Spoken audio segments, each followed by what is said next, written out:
খেলার ব্রিফিংটা এই খেলার পরে সকাল আমরা দেখতে পেরেছি যে 6-0 স্কোর বোর্ডে তৃণমূল কংগ্রেস 6 গোল করেছে। আর যারা অনেক বড় বড় কথা বলছিল তারা 0 থেকে 1 হওয়ার চেষ্টা করছে, কিন্তু সেটাও হবে না। কিন্তু আজকে রাজনীতির কথা আমি বেশি বলবো না, কারণ আজকে খেলার দিন, আনন্দের দিন, এবং শওকত মোল্লার আয়োজনে আজকের এই যে এমএলএ কাপ, সেই এমএলএ কাপ দেখার পরে অবশ্যই বলতে হয় যে ফুটবল টুর্নামেंट हो तो शौकत मोल्ला जैसा हो वरना ना हो, এটা আমি বলতে চাই।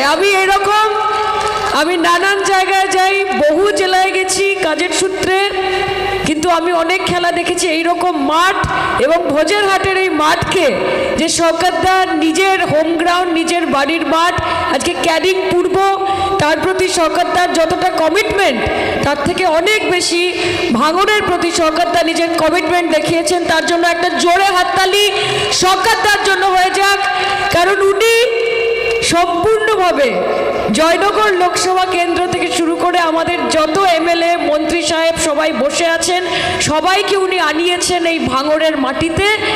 আমাদের কাছে এটা অত্যন্ত বড় পাওনা, এবং আপনাদের সকলকে আমি ধন্যবাদ জানাই।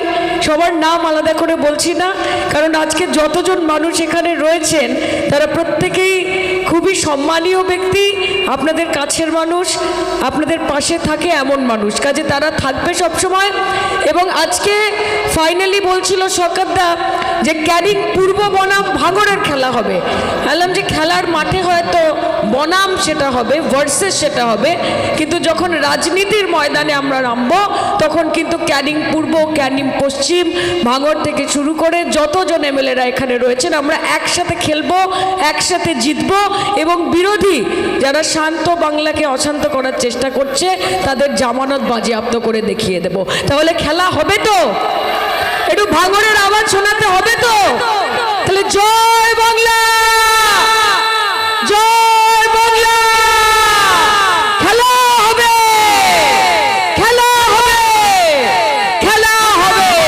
আর 26-এর খেলার ব্রিফিংটা এই খেলার পরে শওকতদা দেবেন, তার নেতৃত্বে মমতাদি, অভিষেকদার আশীর্বাদকে সঙ্গে করে আমরা সবাই একসাথে থাকবো, ভালো থাকবো। এবং আপনাদের জানিয়ে দিই, কাল থেকে লোকসভার অধিবেশন শুরু হচ্ছে। প্রতিবাদী বেরিয়ে গেছেন, তাই 1 মাস হয়তো একটু কম দেখা হবে, বাট আই লাভ ভাঙড় and I miss all of you. So সাবধানে থাকবেন এবং সবার সাথে দেখা হবে। Thank you so much. Thank you. আচ্ছা, ধন্যবাদ। শাইনি খুব ভালো বলে, আজকেরও ভালো বলেছে, কেন গতকালকে 6-0 আমরা জিতেছি। আমি দেখছি আমাদের দর্শকরা যারা আছে, দর্শকদের একটু আওয়াজ তো একটু নেতাদের, আমাদের মন্ত্রীদের শোনা উচিত। আমরা খেলা কি তাড়াতাড়ি শুরু করবো নাকি? আওয়াজটা এদিক থেকে হচ্ছে না, মাঠের দিক থেকে, রাস্তার দিক থেকে খেলা শুরু করতে হবে তাড়াতাড়ি। ধন্যবাদ সকলকে। এবারে আমি